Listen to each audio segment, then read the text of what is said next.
Well, finally, Robert, what's your dream scenario? It's really that with all these thousands or millions of trees that are going to be planted in the next few years or decades, that we also think about what's going to happen to the wood when the trees reach the end of their lives.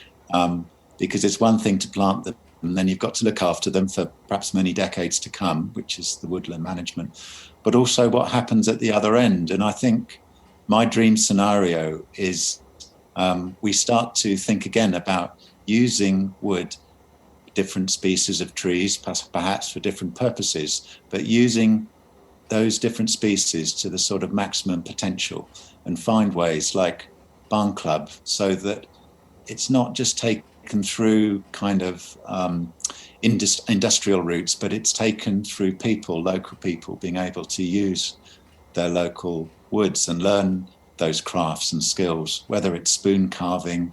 with bits of willow or silver birch or something, or whether it's building timber frames for the use of their community or perhaps housing needs, I don't know, from the trees from those woods. That would be my dream.